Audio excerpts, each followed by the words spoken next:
Therapist Thrival Guide, where we cover all of the things that graduate school didn't teach you. All right, my name is Miranda Barker, and I'm a licensed clinical social worker, and I have been practicing at Ellie as a therapist for a little over a year, and I'm joined with my co-host, Dr. Volini, LMFT. Do you want to introduce yourself? Professional recreational golfer. I'm excited to have Tamara Statz here today. Tamara and I go back to grad school, although we met right after we both graduated, even though we were both in the program the whole time together. Mm-hmm. Worked at Headway together. Mm-hmm. That was many years ago. We both look exactly the same. Obviously. I'd like to think I look better, actually. Yeah, better. I'm just trying to figure myself out aesthetically. It's a process. It's a process. And now we both work at Ellie. Tamara's our Senior Director of Learning and Development, so keeps us educated, finds all the interested trainings, does a lot of the internal communications, hosting new hire orientation right now as we speak, so popping into the studio. But we're talking about niches today. You know, it's like, do you find your niche? Does your niche find you? Are you a generalist? What does that even mean? Why I think I was excited to have Tamara be a part of this is you're certainly a unicorn in the sense of you're the only colleague I've ever had who at like the very beginning of this, you were like, I'm going to work with this demographic. You started working with that demographic, and that's literally the only demographic you've ever worked with. Mm-hmm. You've built a whole practice around it. And over the years, it's like you just become increasingly passionate about it, which I think it's beautiful. It's wonderful. It's rare. It's not the expectation. There really is no expectation, you know, and so I thought it'd be cool for you to speak a bit to that, and then we can all just kind of jump into exploring, you know, how each of us can go about finding our way. Yeah, sure, absolutely. Well, I don't know where to start. I guess I'll probably start at the beginning. I grew up on a pig farm, and nobody would really guess that about me because I have manicured nails and I don't always do my hair, but and so I saw death and dying around me all the time. We didn't butcher animals on our property. Most farms don't. People always ask me that, and I'm like, we don't bring them somewhere, but okay. And so, but you know, pigs would be born small, or just natural things would happen, and so they would die. And my dad would let me bottle feed the baby runt pigs. He never told me they were going to die, and so that was fun while it lasted. But so I think I got kind of comfortable with death and dying just kind of right out of the bat without even really realizing that's what was happening. And so, you know, between undergrad and grad, I did some hospice work, really loved that. Well, I guess in high school, I volunteered. I called bingo at an assisted living. I'm getting out of chronological order, which irritates me, but I'll do it anyway. When I was in National Honor Society in high school, I needed to volunteer doing something. And my mom is a retired nurse, and so she was doing home care at the time for older adults. And so she said, well, do you want to come call bingo at this assisted living? And it was a blast. It was an absolute blast. Little wonderful older women, sassy as right? Like just, oh my gosh, so great. And I just like, it might sound strange to someone who doesn't understand what it feels like to be an old soul, but I was just like, these are my people. And I also did, I was a companion volunteer for a gal who at that point was in her late 80s. So my history of doing in-home with older adults actually goes back to when I was about 14, which is wild, and just loved it. And so, you know, went through undergrad. I've known since I'm middle school I wanted to be a marriage and family therapist. And that's a whole story in and of itself. And then did some hospice stuff, did grad school, was taught nothing about aging, nothing. One night in developmental. And let me tell you, I'm taking it back because I'm teaching developmental next semester. I'm expanding. I love it. It's going to be at least 2 nights. And so I'm really excited about it. But anyway, was really kind of dismayed that we weren't really covering that because it's a huge part of the life trajectory. And so, but anyway, so throughout that time, just kind of kept up this interest and this passion. And I was working at a nonprofit at the time, and they were kind of like, oh, we're going to start a geriatric program. And I was like, I met with the clinic director at the time who knew me very well. He had told me, if you're interested in older adults, you should go into social work. And I said, nope, that's not my worldview. I am a family therapist. And he's like, okay, Medicare doesn't pay them. I was like, I don't care. I'm not going to limit this by who can pay me. That's dumb. And so when I was getting kind of ready to graduate, I was meeting with him and I was like, so that Gero program. And he's like, honestly, Tamara, you have what you need. You should just start a practice. Just do it yourself. Do it the way you want to. And I had done a lot of like operational, billing, credentialing, hiring, all of these different things at that agency. And so I was like, all right. I don't really want to be bossed around anyway. And so I did. So I started my practice 2 weeks out of grad school, found a wonderful supervisor who was down with that and taken on that risk. And she supervised me for 5 years. And I never saw a client I didn't want to see. This is amazing, Tamara. I feel like when I left grad school or when I started doing therapy, I was kind of told to generalize and told to try a bunch of different things, and by saying try a bunch of different things, I mean like try this age and try this demographic, or try working with people with this diagnosis, like different things like that. And so I'm curious what your thoughts are about people who are told to generalize right out of grad school. Yeah, it's kind of a soapbox that I have. I just kind of don't believe in it as a concept. Get on the soapbox. It's hard for me not to, frankly, get on most of the soapboxes that I have. I just kind of don't buy it. I think it's, I think if people actually kind of like look and explore themselves, they'll find a common thread of something they're interested in. Even if they came to grad school with a background in finance, if you look back in your life and do just a little bit of introspection, there's something you probably really enjoyed, or an age group of people that you're particularly fascinated by, or a book you read that really piqued your interest. I do think, that I'm very passionate about supervision and the journey toward licensure and being, mentored and all of that kind of stuff. And so I think there's just it's a little bit of a mixed message of just like, try this, try that. And I come at it from like we just try it with clients. Like these are real people whose lives are hurting and we're just trying it out. See if you like couples. I'm like, if I was coming for couples therapy and my therapist was told, see if you like it, I'd be like, fuck this. No way. I've never thought of it that way. Yeah, That's right? a really good point. It's irresponsible. Message. It's reckless. Yeah. Yes. Absolutely. Just give it a shot. I'm like, give it a shot. What? They deserve the best. Absolutely. And we're learning, and I get like honing skills, all of that. Yes, like there has to be some opportunity to learn, obviously, because we don't come out of this just knowing what we're doing. So I think it's tricky, but I think the message of just try everything is I think it's a little reckless. I think it's confusing. Go ahead. That's what led me to being a school-based therapist in an elementary school.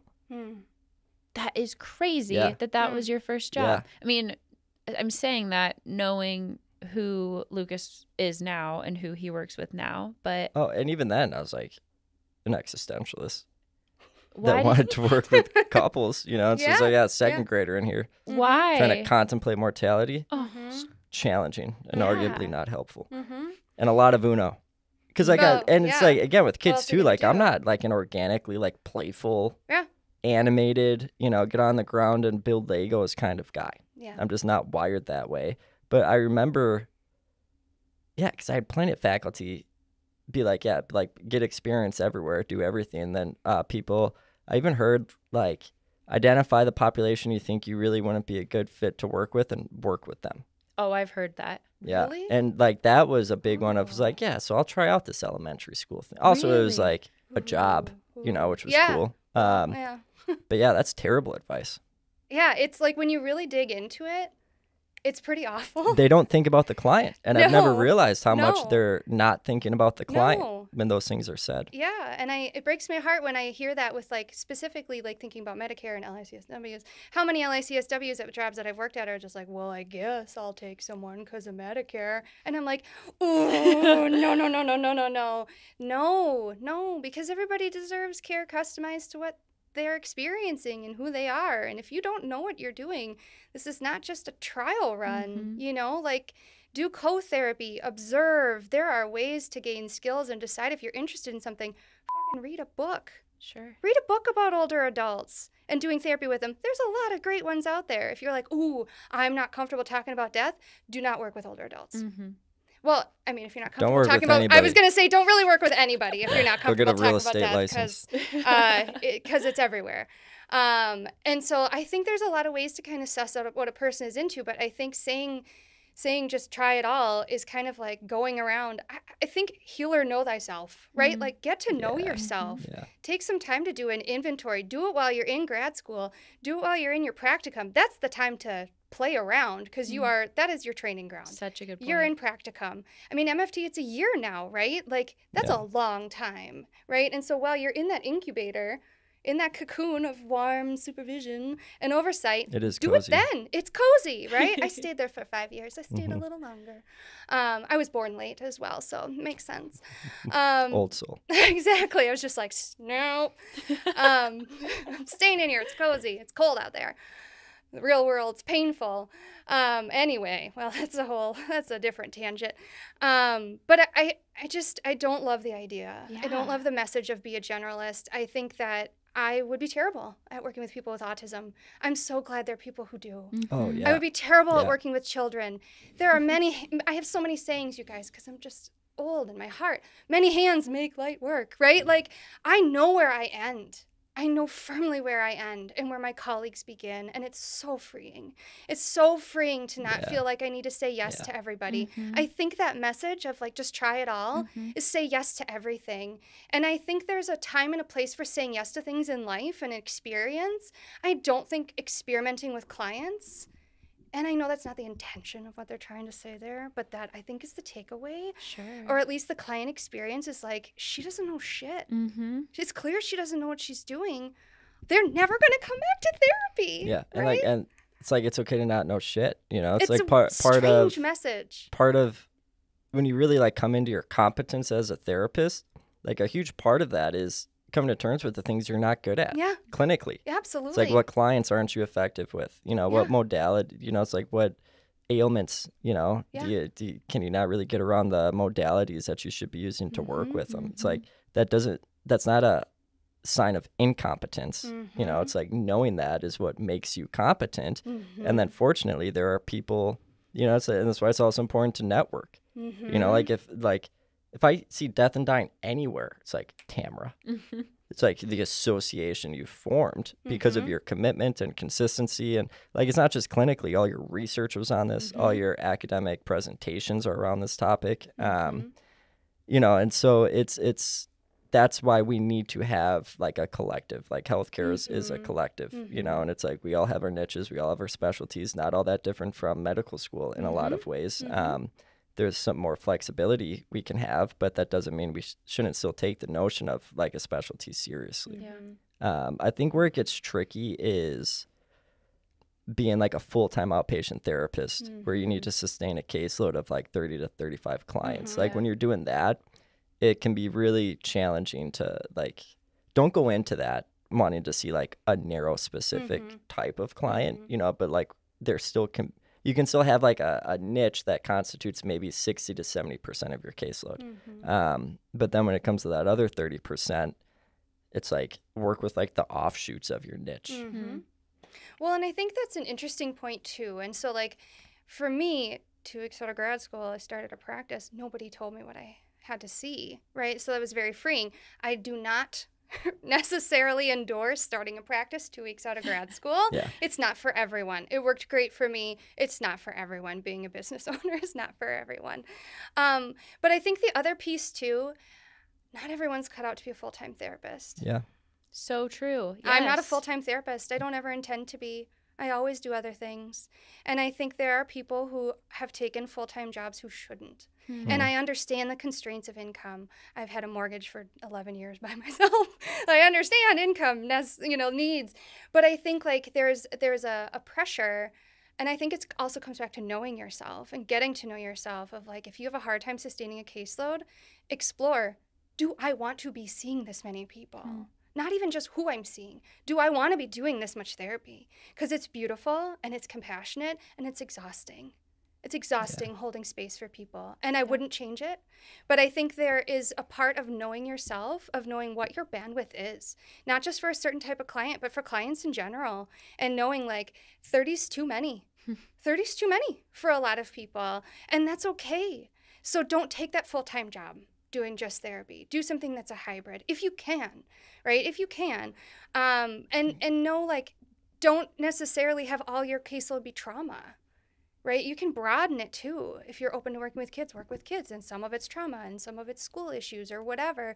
But I think like kind of interrogating yourself a little bit of what works for you and what doesn't. And it might not actually be the clientele. It might be how you're structuring your life or how many you're trying to cram into a week, and you're not having enough flexibility to do other things because you have other parts of your brain. Yeah, and pay attention to how your bandwidth changes over time. You know, it's like it took me all 4 years into my 30s to realize that I don't have the same bandwidth I had throughout my 20s, you know, and it shouldn't have taken 4 years. And I don't think it'll take 4 years again. You know, but even like with that, we should probably do another episode on the different things we can do with our license, you know, because that is like everything in grad school orients you to clinical practice, which is good. That should be the focus, you know, because like there's so much to learn there, and we want students to come out competent or as competent as they can to kind of start that post-grad process. So like all the different things we can do with our license are things I learned along the way, you know, and so for some people I know they're just wired to see literally like 40 clients a week. They just do it week in and week out. It fuels them, you know, it's like they're just on top of their paperwork, like around the clock. They're just wired for it. It's like me, I became the biggest effect of anything throughout my professional life that made me a notably more competent therapist literally overnight was when I switched from seeing a full-time caseload to teaching full-time and seeing a reduced caseload. It's like, when I was seeing 30 clients a week, all 30 of those clients got, at best, 70% of me. When that switched to 12 clients a week, all 12 of those clients got 100% of me. And then you feel better about your work, you know, because you are able to be more competent. But again, it's like some people will see 40 clients a week and all 40 clients get 100% of them, you know? So it's about figuring out who you are, how you're wired, where you get energy from, where you don't get energy from. Like for me, my shift into academia was I like the realization that I liked talking about therapy more than I liked doing therapy. And so that's one aspect of, you know, kind of what to do with the whole niche, you know, scenario. And sometimes you just know, like, you were born for this. You were born and bred for it. Like, nothing will stop you from doing this. And I think last time we hung out, I mentioned, I really hope I still know you when we're in our 90s because I just want to know that you're just still exactly the same, but more. It's like, she will be. It's like you will absolutely. And it's like there's always more. It's like you grow and you change, but it's just like more Tamara, you know. I'm glad it's consistent. Yeah, I like consistency. I love it. I would say in a lot of other situations, like I would say I have a niche, but it wasn't a niche I pursued. Like it was a niche that found me, and I think that's another way you can figure out how, like, where your biggest strength is. You know, when you're practicing for 2, 3, 4 years, like if you're doing it well, it gets to a point where, like you said, you don't need to market anymore. It's like all your entire caseload, or at least like 70% of your caseload, are people that your former clients have referred to you. And so when that process really kind of takes hold, it's like your niche becomes the subset of clients that you were so effective with. They told everybody to go see you for the concern that they came to see you for. So in it was couples, and I always wanted to work with couples. I would say the sub niche that found me was like super wealthy couples, you know, and when I realized that like that became my niche, I was like, how did this happen? You know, because like I started in the nonprofit world, and that was like a weird thing for me to come to terms with. You know, it's like I don't think many therapists sign up for this being like, I want to help the wealthiest people. It was probably geography. And so like geography was a part of it. So I was practicing in the western suburbs of the Twin Cities, which if you've heard of Lake Minnetonka, it's like that's right around there. So like that area, that realm. But I think the other two factors for me was, and I learned about it by learning about the demographic that kind of found me and chose me. And so, it's like couples. And so, primarily not exclusively heterosexual couples, mostly heterosexual couples. It was like men. A lot of the men that I did intakes with, or the couples, they were like, yeah, it's like, I agreed to do couples therapy, but only if we see a male therapist. It's like, how many male couples therapists are there? Not many. It's like in Minnesota, I think it's like 88% women MFTs. So I had that going for me. And then the other big piece I would say is within that wealthy demographic, it's like they want to see the doctor. They don't want to see. So it's like if there's an option of doctor on psychology today compared to people who aren't doctors. And so between like doctor, male, in the western suburbs, in an office that backs up to a golf course, it was a public par 3. Okay, so it's not that impressive. That's just what my life became. I mean, at one point I was working with like multiple couples that lived within a block of each other, which I wouldn't do again. It's too much to manage. And so, yeah, it's like sometimes you realize what you're good at by just looking at how your caseload has evolved over time organically, because it's not all just randomization of the front desk. A lot of your referrals will start to come from your former clients or current clients. Absolutely. And I just wanted to say, too, I think that I felt more freedom to kind of specialize once I realized how many people there are that need therapy and how many people even within my specialty need therapy. Like when I first started, granted, I'm still a baby therapist, but when I first started, I thought that I needed to be open to all sorts of different things. And I needed to, in order to fill my caseload up, I needed to, have all sorts of different like specializations or something like that. And then I slowly realized that it's okay to specialize. It's okay to see clients that you should be seeing clients that you feel the expert at. I don't know. I'm not phrasing it well, but it's like that you're most competent and effective at. And like what Tam was saying earlier, like you're whatever.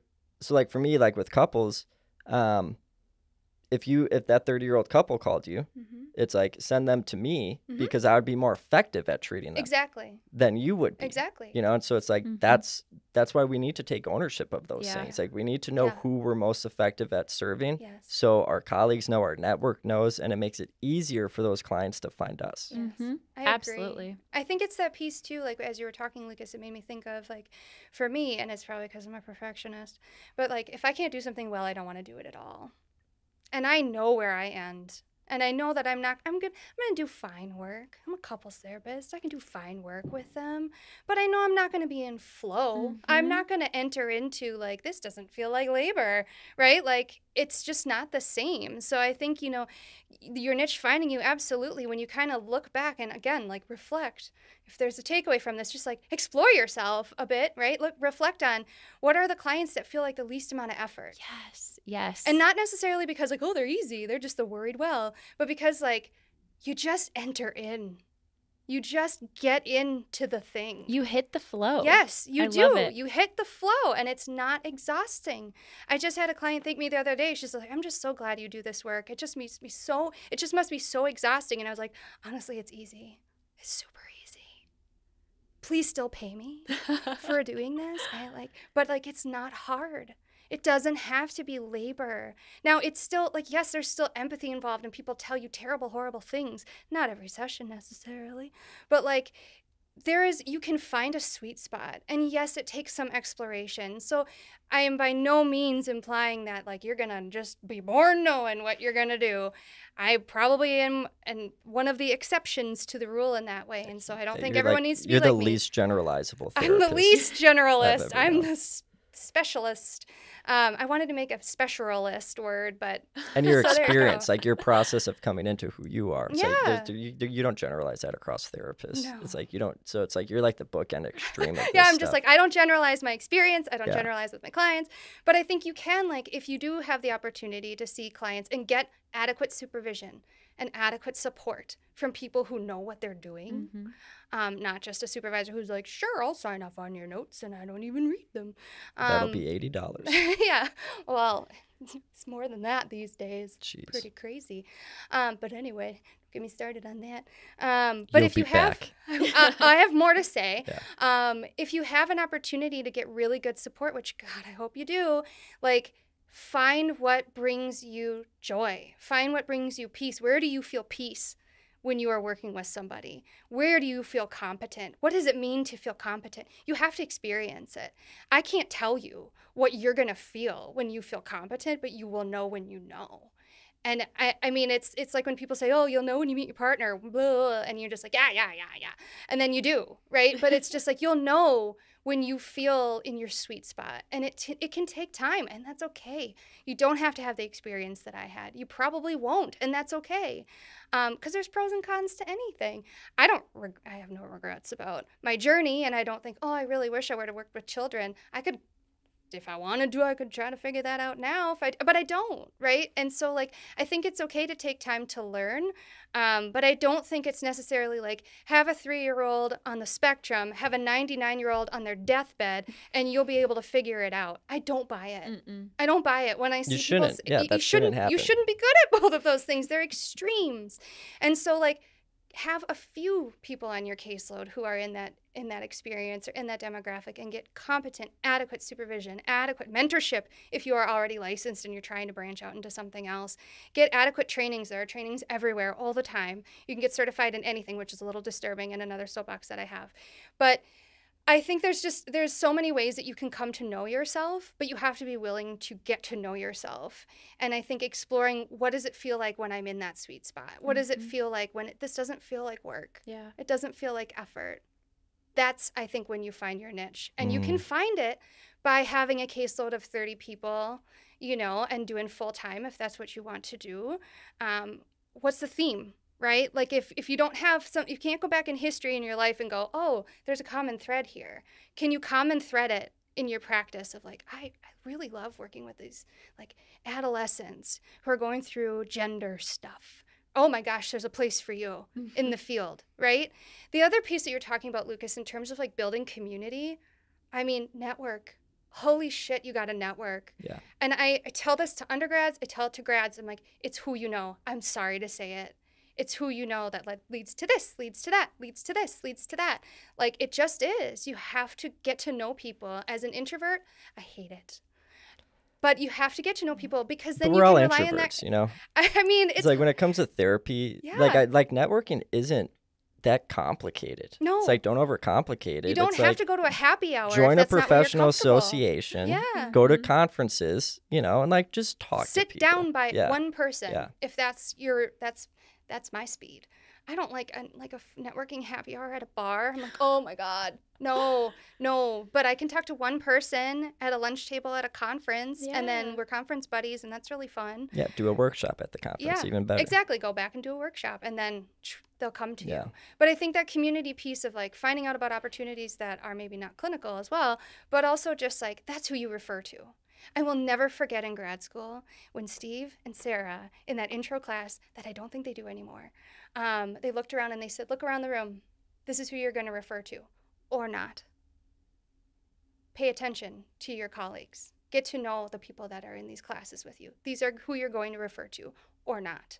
And now several of my friends from grad school went into finance and are doing things completely unrelated to mental health and never got their license, and that's fine. And I remember who was in that room. I remember how I felt when I got to know my colleagues. And I think you hone that skill when you know that you need to, and you just continue to do that. I know who I will refer to and who I won't. I know who's in my inner circle of who I'll refer to, and I have a short list of, competencies or whatever. But that's my community. This is a communal work. This is not an isolating work. You cannot do this all yourself. You have to have community, whether you are at an agency or private practice or whatever.